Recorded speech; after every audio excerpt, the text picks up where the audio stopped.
நான் உங்கள் கவி. டிமென்ஷியாங்கிறது வந்து ஒரு இங்கிலீஷ் இதில் வந்து சொல்கிறது டிமென்ஷியான்னு. அதே தமிழில் சொல்லணும்னா ஞாபக மறதி. அதை வந்து மூளையின் செயல்பாடுகளில் மாறுதல் ஏற்படுவதற்கான காரணம். சரியா? அது வந்து கூடுதலாக வயசானவங்களுக்கு தான் அது வந்து ஏற்படுறது.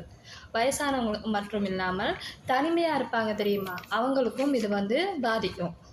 கூடுதலாக வந்து இது மனசளவுலையும் மூளை அளவிலும் பாதிக்கிற ஒரு டிமென்ஷியா ப்ராப்ளம், அதாவது ஞாபக மறதி. முக்கிய அம்சங்கள் அதில் என்னென்னு பார்த்தீங்கன்னா நினைவிழப்பு. இப்போ நான் சொன்னேன்ல டிமென்ஷியான்னு சொல்லி, அதுதான் ஞாபக மறதி. குறிப்பாக சமீபத்திய நிகழ்வுகளை மறந்து போவது.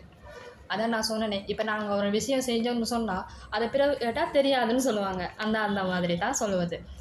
நாங்கள் நேற்று செஞ்சதை இன்றைக்கி மறந்துடுவோம், இன்றைக்கி சாப்பிட்டதை நாளைக்கு மறந்துடுவோம் அப்படின்னு தான் சொல்கிறது நினைவிழப்புன்னு சொல்லி. சரியா?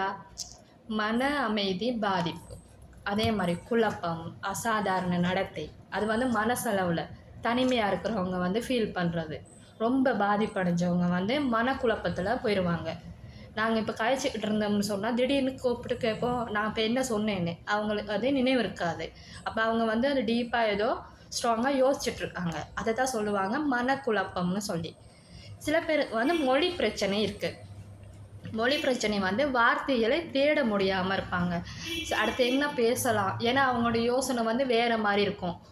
மறந்துடுவாங்க. நாங்கள் கழிச்சிட்டு இருந்த ஒரு டாப்பிக்கை அதை மறந்துட்டு அந்த வார்த்தைகளை தேடுவாங்க. அடுத்து நாங்கள் என்ன சொல்லணும், அடுத்து நாங்கள் என்ன கதைக்கணுங்கிறத யோசிப்பாங்க.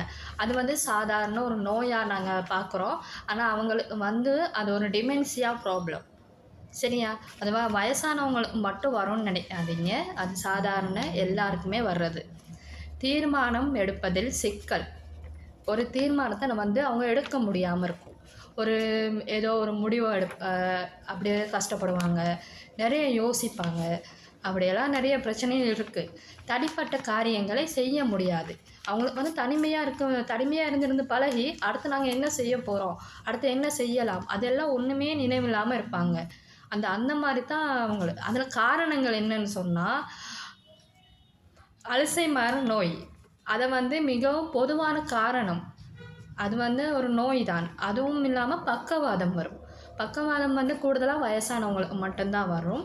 சில புற்றுநோய் அல்லது காயம், இது வந்து சில வயசானவங்களுக்கு வந்து புற்றுநோய், காயம், அவங்க அந்த யோசித்து கை கால்களை தேய்ச்சி அந்த மாதிரி செய்யும்போது அவங்களுக்கு தன்னை அறியாமலே அது ஒரு நோய் மாதிரி வந்து அந்த ஒரே இடத்துல இது செய்து ஈச்சிங் மாதிரி வந்து புண்ணாக வந்துடும். சரியா? சுருங்கும் மூளை வந்து அந்த மூளை செல்கள் வந்து சுருங்கும். யோசித்து சாப்பிடாமல் யோசிச்சுக்கிட்டே இருந்து மூளை வந்து சுருங்கிடும். இதைத்தான் சொல்கிறது டிமென்ஷியான்னு சொல்லி.